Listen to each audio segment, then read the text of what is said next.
Welcome to Reflect with Ed Fassio. Get ready to experience one of the world's first 100% digitally generated podcasts, where we take a step back, dive deep, and strive to learn new things. Join us as we unpack thought-provoking ideas, personal reflections, and inspiring stories to help you stay in the know. Reflect is brought to you by the minds at ByteBrain and powered by emerging technologies from Google, HeyGen, OpenAI, and 11 Labs. Thanks for tuning in. Now, relax and prepare to reflect. Welcome to the Deep Dive, where we take your source material and uncover the most fascinating nuggets of knowledge and insight. Today, we're not just tracing a timeline. We're plunging into a story of, well, raw passion, unwavering perseverance, and the surprising alchemy of heavy metal. Yeah, it's all told through this rich stack of personal accounts, timelines, and some really compelling press releases you've given us. Exactly. We're looking at a band called Control the Chaos. Right. And our mission today is to truly unpack their unique narrative.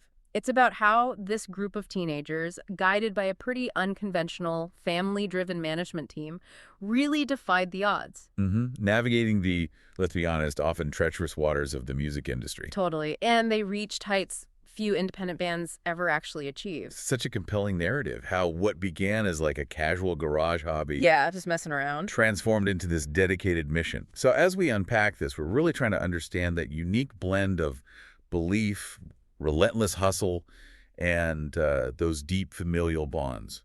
That allowed them not just to survive, but really thrive in the unpredictable world of music. So what specific strategies did this unconventional family management team use that, allowed them to compete with established labels?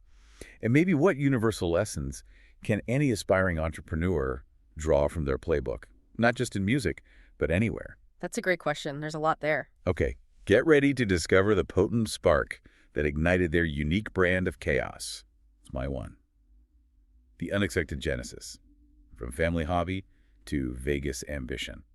Okay, let's unpack this journey, starting right at the very beginning. We're setting the scene in Seattle around 2004 to 2005. Right, rainy Seattle. This whole adventure, this incredible band, it actually began as a very casual, kind of home-based hobby. Yeah, super low-key. It was a trio formed by stepbrothers Hector Sammy Gomez, who later gets this awesome nickname Beast on drums. Love that. And Zachary Fassio on bass. And they were just playing with Ed, who, as the sources tell us, was a musician himself. The music was already in the house. Exactly. What's truly fascinating here is just how organic and, well, almost accidental that start really was. Ed is described as someone who always had musical equipment around, always had instruments accessible. He noticed the boys kind of eyeing the equipment off and on. It wasn't like an immediate planned thing. Yeah. There was this period of curiosity, tentative exploration. Just looking at it, maybe touching it sometimes. Right. And then he laid down this challenge, a real pivotal moment. If you're going to pick up the nice stuff, you better play. Okay, so not just messing around. Commit. Exactly. It wasn't a gentle suggestion. It was a clear call to commitment. And to his, genuine surprise, when they did pick up those instruments, when they committed... They could play? Yeah, they could play well. This immediate aptitude, this raw talent, coupled with Ed's early push for them to truly engage with the instruments, it really laid a critical foundation for everything that followed. Wow. And Zachary, for instance, get this, he was originally left-handed. Oh, interesting. But he adapted to playing a right-handed red guitar. And the sources specifically note it was thanks to Ed's hard pushing. So Ed was really involved from day one, shaping them. Absolutely. Pushing for genuine skill long before anyone even whispered the word band. He saw that raw potential and just started honing it. Okay, so that initial spark in Seattle, that was just the first flicker. Yeah. Because soon, a seemingly ordinary family event would dramatically alter their trajectory, right? Yeah. It ignited the next phase. They didn't stay in Seattle. No, they certainly didn't. And this is where it gets really interesting, where circumstance just plays this huge hand. December 2006, Ed gets a big promotion from Microsoft. Okay, corporate world calling. Right, and it meant moving the whole family. So they relocated from, the rainy, grunge-infused vibe of Seattle to the bright, chaotic lights of Las Vegas. Big change. Huge. And this seemingly ordinary corporate move, something lots of families go through, it proved to be absolutely pivotal. Just an unexpected stroke of fate for the band's future. So they land in Vegas. What happens then? Well, Sammy and Zachary enrolled in Shadow Ridge High School, and it was within this new environment, this new school, that the next crucial piece of the puzzle just clicked into place. And that's Cody Davis. Yeah. May 2007, enters the picture directly through that high school connection. Yep. This is the moment the band really started taking shape, practicing regularly in Ed's garage after school, with Angie, Ed's wife at the time, coordinating everything. So Cody joins, and it sounds like Angie's influence, maybe as a silent force, was immediate, turning this casual jam into a real routine. How did you do that? Was it strict schedules, gentle nudging, or was it just understood this was getting serious? Angie's role was absolutely key. You could almost think of her as like the project manager for their budding musical thing, Right. ensuring those daily practices became non-negotiable routines. She created the structure.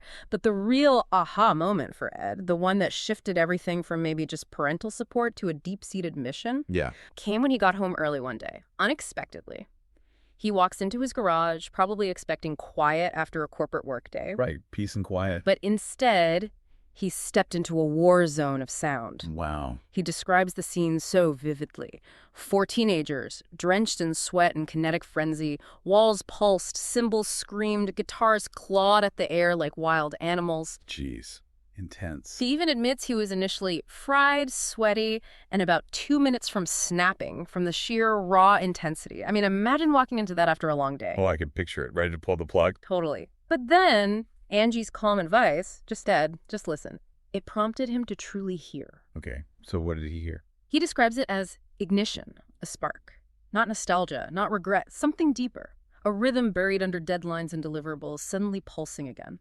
That war zone of sound and Ed feeling fried, sweaty.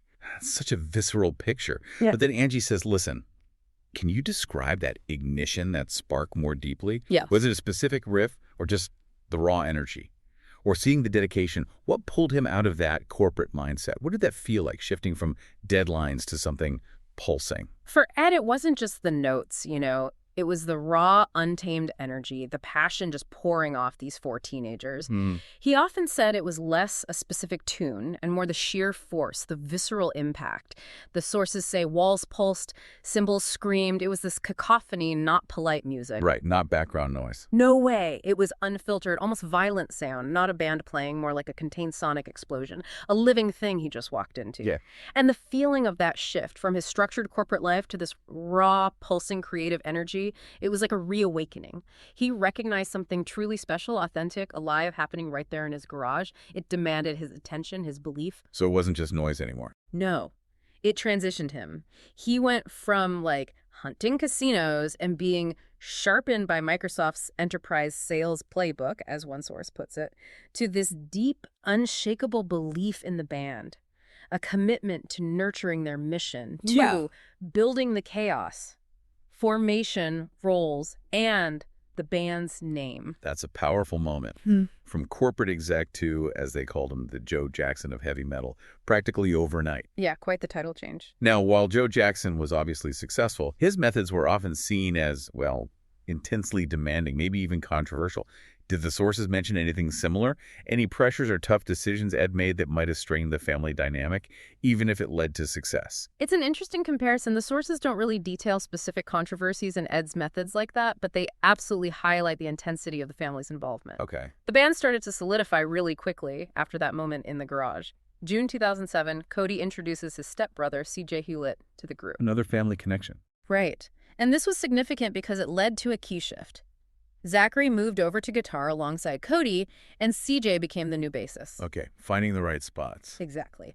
And CJ, who also got the nickname Bones, apparently nailed the audition the first time he came through, just clicked. So this wasn't just adding a member, it was a recalibration, figuring out where each person's talent best served the whole. So with Cody bringing in CJ, this finally cemented the core lineup. Let's recap. Sammy Beast, Gomez on drums, Zachary Superman Fassio now on lead vocals and guitar, Cody Maniac Davis on guitar, and CJ Bones, who led on bass, screams, and backup vocals. Quite the lineup. Yeah, powerhouse nicknames too. Totally. But then, starting to perform live, instrumental-only sets. especially for heavy metal, as early as July 2007. That just seems like such a bold, maybe even crazy move for a new band. How do they even think they could make instrumental metal compelling enough to draw a crowd? You're absolutely right. It sounds like a massive hurdle, especially in a genre where the frontman is usually everything, right? Yeah, the voice, the presence. The sources describe it as a little nerve-wracking, and they say straight up that nobody could perceive that that would actually be compelling enough to draw an audience. It was really flying in the face of convention. So how did they pull it off? Their solution was ingenious, really unique. It speaks to their identity forming. Yeah. If we don't have a front man, let's all be the front man. Okay. Collective energy. Exactly. This shared stage presence, this energy, became their unexpected calling card, their notoriety. They just owned it. And get this, their very first song, Flamethrower, was reportedly put together within the first week of Cody joining. Oh, that quick. Yeah, shows that immediate, explosive creative chemistry they had even before the final lineup was set. It proves their connection was instant and powerful, strong enough to work even without a traditional singer early on. Incredible. Turning a potential weakness into a unique strength. Now, beyond the band members, that management structure, it was truly unique. It really was. It's easy to romanticize this Partridge Family or Jackson 5 of heavy metal idea, but the sheer logistical and emotional weight, running a heavy metal band from home, juggling jobs, teenage lives, that must have been immense. What were the specific, maybe unspoken hurdles in balancing this family business dynamic? That's a crucial point. Their roles were incredibly comprehensive, blurring the lines between being parents and being managers in ways that were probably both good and incredibly challenging. I bet. Ed and Angie were the absolute driving forces. They managed the daily routines, rehearsals, even wardrobe choices, plus all the critical business stuff. Like what? Marketing shows, selling merch, booking venues, even handling their online presence and production. Ed says it clearly. Early on, we were more of the centerpiece of driving things. If they had to deal with anything business or even talk to the band, it was always directly through me and Angie. Total. Pretty much. The modern-day Partridge Family, or Jackson 5 of heavy metal comparison, fits perfectly that mix of family grit and a relentless DIY ethic. And it wasn't just Ed and Angie. Even the youngest, Jake, got involved, running lights and stage cues. Wow, the whole family. It truly was mission control in their house. A 247 operation, no clear line between family time and band business. The unspoken hurdles you mentioned, definitely the pressure cooker of living and working together, trying to maintain discipline without alienating your kids or stepkids, and just the sheer mental and physical exhaustion of that pace. That sounds like so much for a family to balance, especially with day jobs on top of it. What were the biggest known hurdles they faced, according to the sources, running this family heavy metal business? The sources describe some significant, often grueling challenges. I mean, imagine being young musicians, high school students, trying to balance demanding schoolwork, homework, friends, girlfriends. And then, on top of that, staying up super late, sometimes till the early hours, for shows, only to have to drag themselves to school half dead at 6 a.m. This constant juggling act was a huge struggle, a relentless physical and mental drain. Brutal. And then there's the emotional side. Dealing with unsupportive family members saying, go get a real job. That kind of negativity, questioning their path, dismissing their passion, that must have been incredibly tough to just push past. Yeah, undermining their dream. Exactly. Yet, amidst all this chaos, the daily grind, the pressures, the exhaustion, listening to music, playing their instruments, that was consistently what always brought peace to them. It perfectly embodies their name, control the chaos. Finding calm in the storm of their own making. Precisely. They found their center right there in their music. It's a powerful testament to the healing, centering power of creating something. That's a perfect segue into the origin of their name. It's not just cool. It really is their core philosophy. Let's dive into Control the Chaos. Where did it come from? The name Control the Chaos came about in this really spontaneous, kind of serendipitous way, totally unexpected source. Why? Their drummer was watching the news during Hurricane Katrina, a time of just immense natural disaster, widespread chaos. Right, total devastation. And a news reporter, looking at the situation, said something like, all this chaos, we need to control the chaos. And their drummer, in that moment, just had this immediate aha experience. He apparently got up from the couch, ran up and called me, likely Ed or another band member. He's like, dude, how about Control the Chaos? And I'm like, That's it. Wow, just like that. Just like that. And it resonates so deeply with their identity, their lives, which they described as chaotic, demanding schedules, high pressure, the unpredictability of a rising band. And it's their music that brings them peace, helps them calm down. So it's not just a metal name. Not at all. It reflects their life philosophy. They aim to soothe people with our music and to kind of just get everybody, like, across all ages and ethnicity, just kindy to get everybody enjoy what we create. It's about finding order and connection through their art, even in a genre often seen as dark or disruptive, taking life's chaos and channeling it into something powerful and unifying. 3, forging their sound, musical evolution, and live hustle. That's such a powerful double meaning, personal and for their audience. So they started instrumental, which is unique for metal. But yeah, a heavy metal band often lives or dies by its lead vocalist. That voice defines the sound, the presence. They knew a singer could put the icing on the cake, but finding the right one, that took some serious effort, didn't it? It certainly did. The sources show finding that perfect vocal fit wasn't quick. It highlights how committed they were to getting it right. They went through, get this, 13 interviews later, 13 auditions later. 13, wow. Imagine the frustration. Yeah, the hope, the disappointment. Crazy. 13 tries before finding the right person. Their search eventually led them to Brandon Rojas. He joined as lead singer in November 2008. They found him during an acoustic session at a place called Gallus. Brandon was apparently playing Born to Be Wild when he caught their ear, showing some surprising range. Acoustic Born to Be Wild. Yeah. Interesting. And there's this memorable story where Cody's mom, after hearing Brandon sing, just yells out, "How old are you?" Which definitely suggests he had this powerful, maybe unexpectedly mature presence. Huh? Okay. Ed himself was totally convinced after seeing Brandon perform live at the Cheyenne. He felt Brandon fit the part perfect. It must have been such a relief finding that missing piece after such a long search. Brandon joining must have been huge, finally filling that vocal spot. But then he left after about a year to follow his own growth path. That left another void. Yep, setback. But it led to a big internal shift, right? Mm-hmm. Zachary took on lead vocals in January 2009, with CJ providing backup screams. How did this internal move impact their sound as it evolved? And what other influences were shaping their specific heavy metal style? Yeah, that internal transition was crucial. It showed their resilience, forcing them to adapt and push forward. You had 2 existing members stepping into these key vocal roles, adding a new layer at different depths to their sound. Right. What's also really interesting, and speaks volumes about their evolving identity, is just how broad their musical influences were. Their roots were solid metal, Metallica, Iron Maiden, Killswitch Engage, Him, Darkest Hour, Pantera. The Titans. Absolutely, but they were surprisingly diverse and open-minded.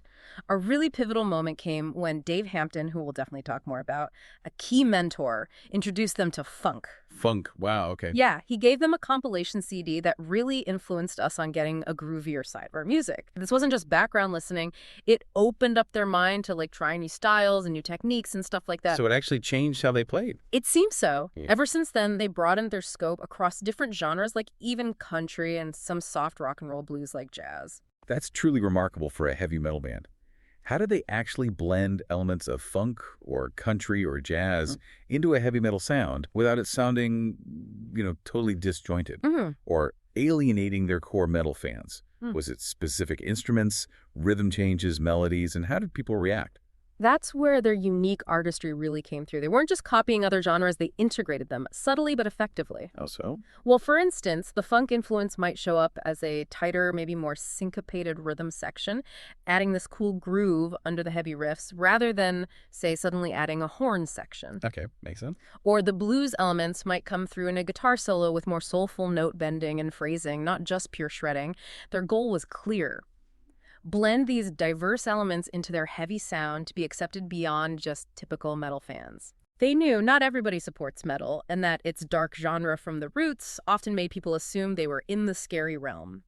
Their aim was to make music enjoyable for all ages and ethnicity, creating something more accessible, but still undeniably powerful and heavy. So broadening appeal while keeping the edge. Exactly.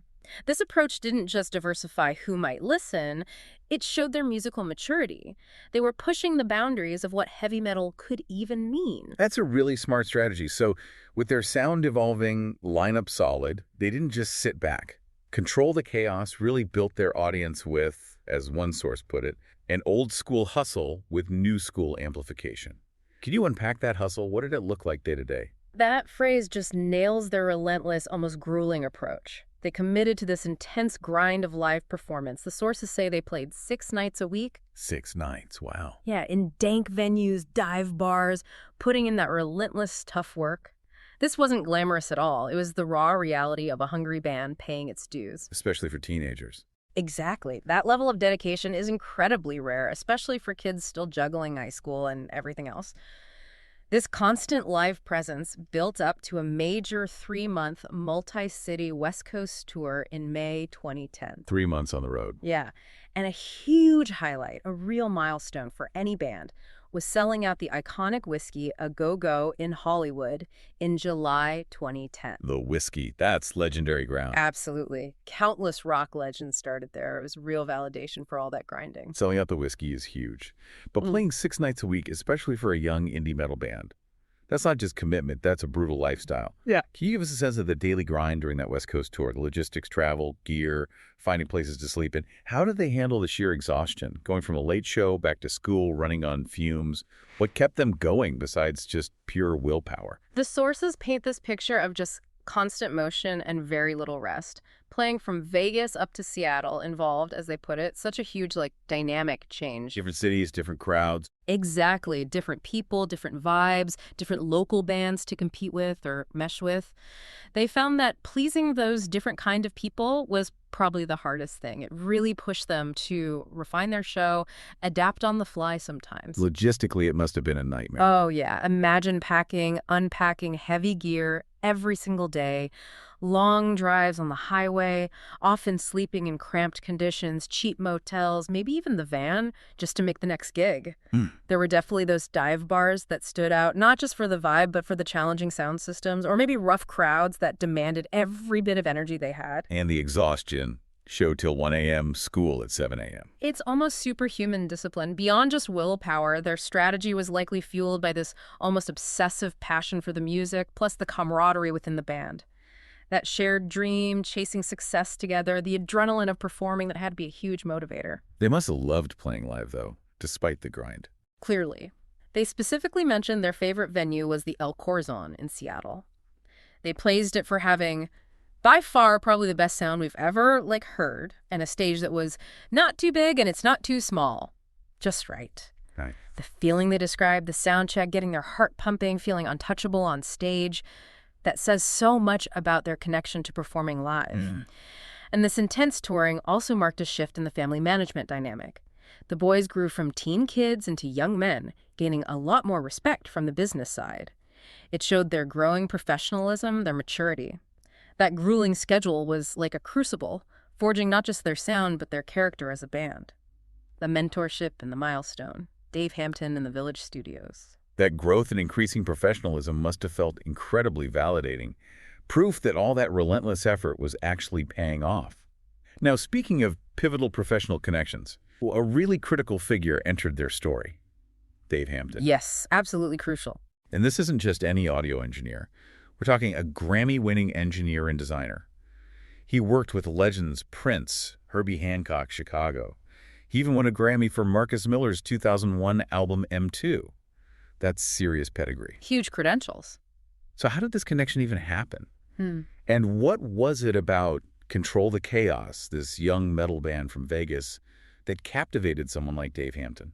Dave's connection to the Fassio family actually started back in January 2007, pretty early on, even before the lineup was totally set. Oh. Ed's longtime friend, the comedian and actor Sinbad, introduced them. Sinbad, really? Yeah. And initially, Ed admits he had no idea of Dave's musical background. It was just meeting a friend of a friend, totally casual. Wow, serendipity. Totally. But Dave, with his sharp ear and industry experience, he quickly saw the band's potential. Ed, being the passionate advocate he was, pitched him straight up. Dave, these kids are fired. And Dave's belief was immediate. He didn't blink, came right over to their garage, listened, watched, and started coaching them. This wasn't just mild interest. It was deep conviction right away. Amazing. The real turning point, the moment that sealed his commitment, was after they sold out the Whiskey A Go-Go. Ah, seeing the proof. Exactly. Seeing their raw power translate into actual audience draw. Dave made the pivotal suggestion that changed everything. let's give them a studio, that offer. It transformed their dreams from local gigs to potentially national recognition. That's a complete game changer of an offer. Dave Hampton, or Munkle Dave as the band called him, clearly wasn't just a producer. He was a true mentor, giving invaluable guidance. Absolutely, more than just a producer. And Dave's position on the producers and engineers wing of the Recording Academy, that's not just a fancy title. It means he's literally helping shape the future of audio production. Yeah. He's on the cutting edge of recording tech, best practices. Right. He knows the standards. So when he gave advice, it wasn't just musical guidance, it was deeply informed. He understood sound engineering, acoustics, even the changing business models. How did his specific insights on sound production or recording techniques actually control the Chaos's music, making it more competitive? That's precisely right. His role on the P&E wing is critical. He's not just doing it. He's a thought leader, influencing technical standards, the future of recording.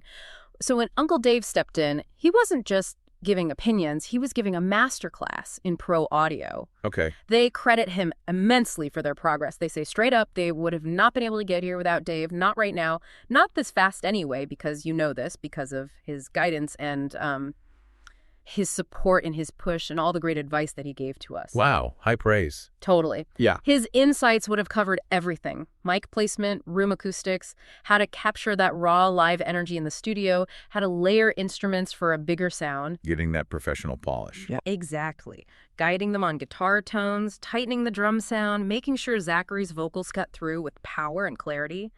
He provided not just musical guidance, but this deep strategic understanding of what makes people successful, regardless of what industry it is. His belief was foundational, giving them the confidence and the technical roadmap to elevate their sound to a competitive pro level. He was the bridge from garage band to industry standard. So with Dave's deep belief and the planning he did with Ed in September 2010, the band walks into this truly iconic place, the Village Studios in Santa Monica, California, October 10th, 2010. Mm-hmm. The Village. This wasn't just any studio, was it? For any musician listening, that name carries serious weight. Can you paint a picture? The history of the Village and the band's reaction walking into those halls. Whoa, it was far from just any studio. One source calls it, reverently, sacred ground, steeped in truly incredible music history. Like who? Imagine recording where legends like Fleetwood Mac recorded Tusk, Elton John, Lady Gaga, Michael Jackson, Pink Floyd did parts of The Wall there, Dr. Dre, even Jim Morrison and The Doors. Wow. That's insane history. Right. It's where iconic albums, sounds that define generations were made. The band's reaction, profound, visceral. Their jaws dropped, seeing platinum and gold records on the walls of everybody they'd listened to, everybody they idolized. It's a total awe. Complete awe, disbelief, realizing they were literally stepping into the footsteps of giants. And to set the tone, a studio runner even greeted them with warm Monte Cristos for breakfast.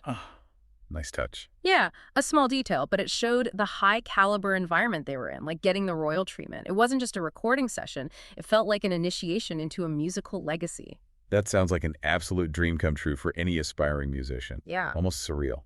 They recorded in Studio D, the big room. What was that experience like, being in those halls, surrounded by history? How did it affect their performance? Despite the legendary vibe, which could easily be intimidating, right? Totally. The studio's design was described as making it pretty relaxing, not all like you're uptight, almost like your best friend's house. Interesting paradox. Grandeur, but comfortable. Exactly. That comfort allowed them to truly perform without being crushed by the weight of its history. For the band members, it was literally a dream come true, a moment they'd only imagined. One member remembers asking Ed, "Is this real?" I bet. Pinch me moment. Totally. They knew they were standing where legends stood. The adrenaline was pumping, but crucially, it altered into positive energy, fueling their performance, not hindering it. Plus working with that pro team. Right. Dave Hampton producing, Diane the Future Right, and Randy Amata mixing, Murray Applebaum mastering, all within those walls. It clearly elevated their sound to a whole new level of professionalism, polish. A turning point. This whole experience was a major milestone. It fostered an even bigger dream of coming back to record there again. As they put it, being in the history books here at the Village, people can look us up on, but who recorded here in October 1st or October 2nd in that big room, and our name pops up, and pretty amazing that we'll be a part of it. It truly marked a new, monumental chapter for Control the Chaos. They literally imprinted their name onto music history right there. Beyond the studio, itchy music, and the Grammy contention. What an incredible validation of their journey so far, making history themselves. Now, just a month after that huge recording session at the Village, November 2010, something else significant happens. The indie label Itchy Music is born, also known as Itchy Metal Entertainment, IME. Ed Fassio founded it. Yep.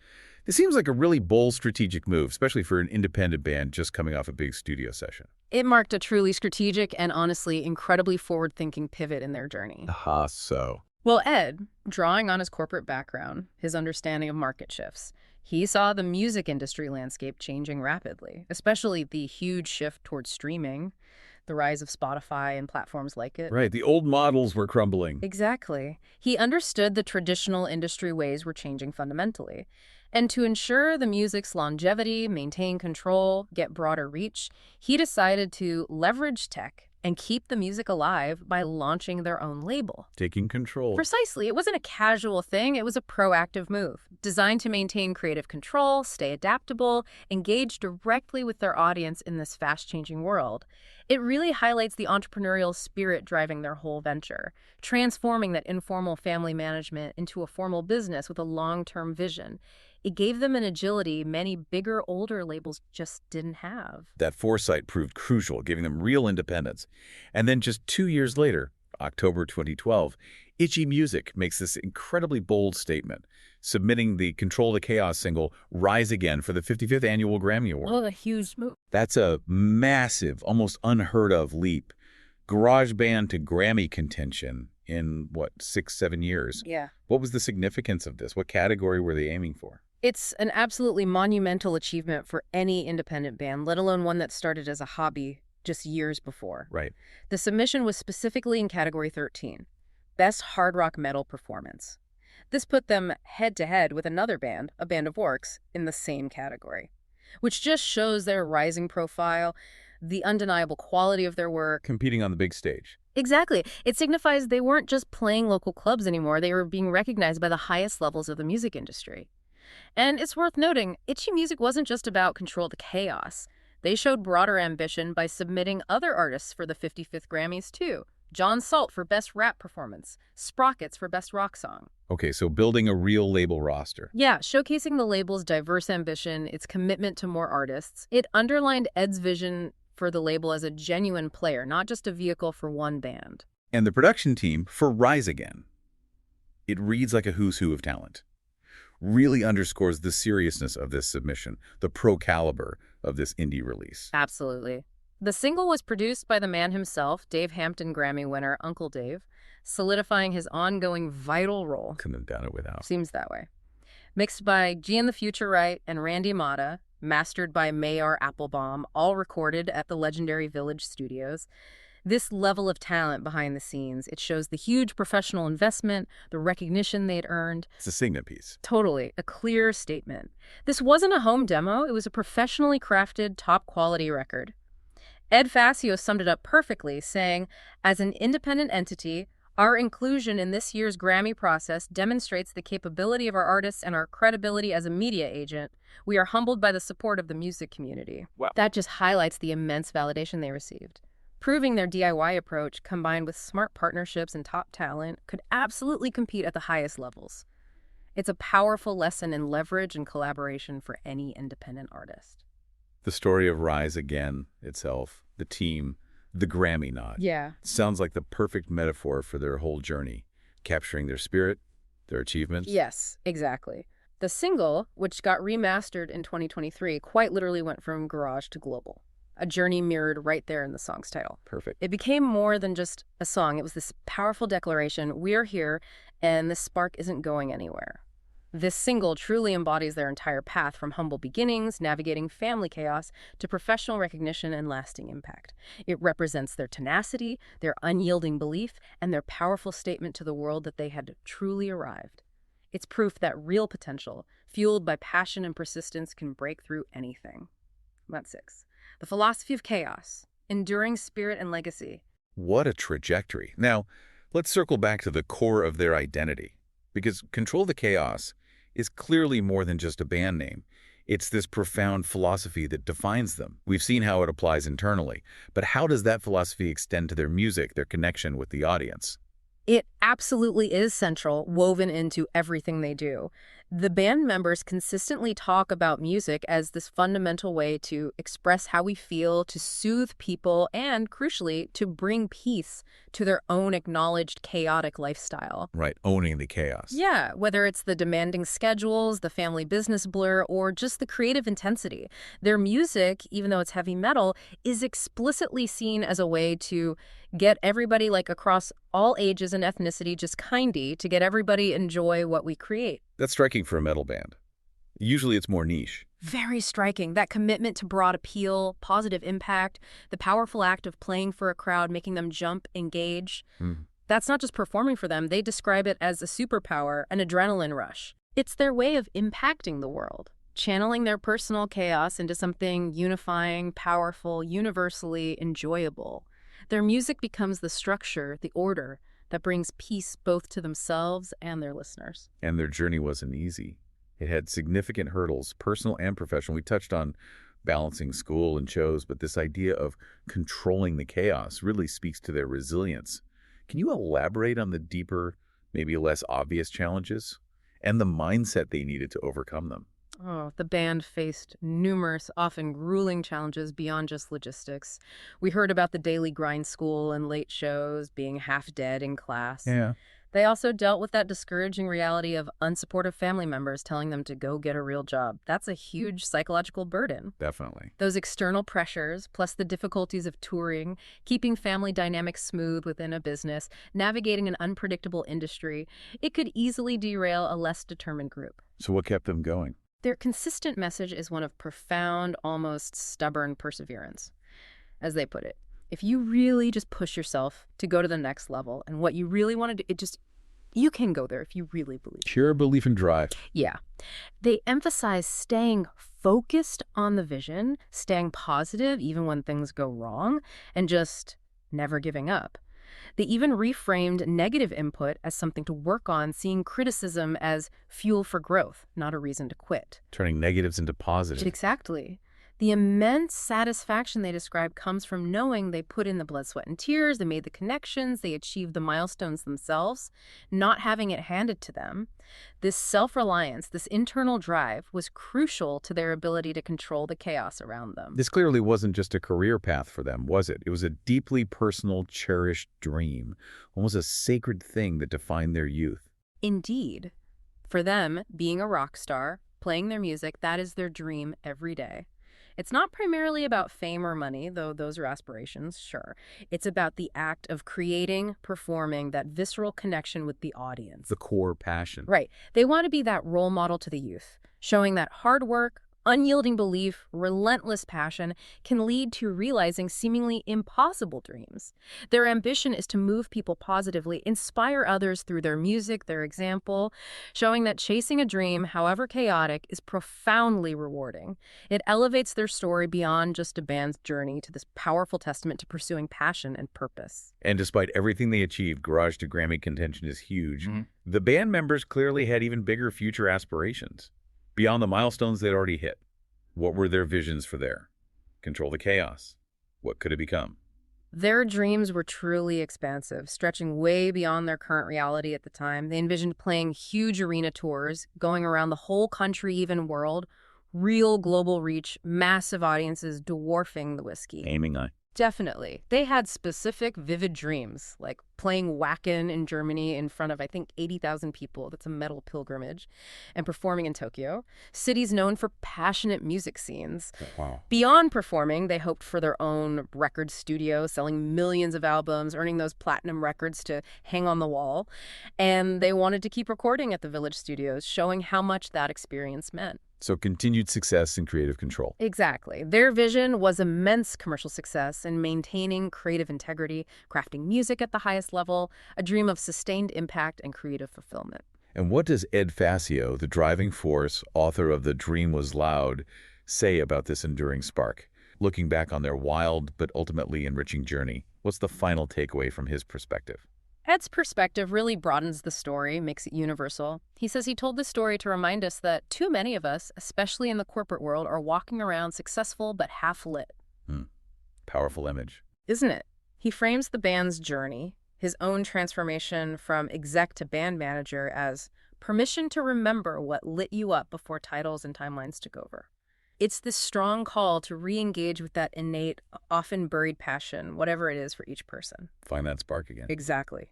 And his conclusion resonates so deeply, offers real insight. We didn't make much money in the music industry, but we walked away rich. Wow. This richness, I wasn't financial, clearly. It was in the shared experience, the pursuit of the dream, the unbreakable bonds forged, the legacy they created by letting their chaos breed legacy. It's a testament to the intangible rewards of chasing your spark, even down an unpredictable, chaotic path. The true value was in the journey and the transformation it sparked in all of them. What a remarkable deep dive into the world of Control the Chaos. Seriously, from the Seattle hobby band, through those chaotic, defining years in Vegas, recording in a legendary studio, earning a Grammy nod, their story is just a testament to raw talent, unwavering family support, and this relentless, unyielding drive. This journey just beautifully illustrates how belief, strategic mentorship, and sheer determination can really transform an ambitious dream into a tangible reality. It defies conventional wisdom. It really does. And it's such a powerful reminder that creativity, risk, and soul aren't just for the young or the unemployed. They belong to anyone brave enough to chase the spark again. So as you reflect on their incredible journey, from garage to global, what spark within you listening right now is maybe screaming for permission? What chaos in your own life are you ready to control and maybe turn into something meaningful, something impactful? Yeah, consider this. The true riches, as Ed said, often lie not in the material gains, the big titles, but in those profound experiences, the deep connections you forge, and the unyielding pursuit of a passion that truly lights you up from within. Thanks for listening to The Deep Dive. We really hope this exploration inspires you to find your own aha moments and to embrace the journey of discovery, whatever your passion might be. In the cyber ocean of online voices and recycled content, something different has arrived.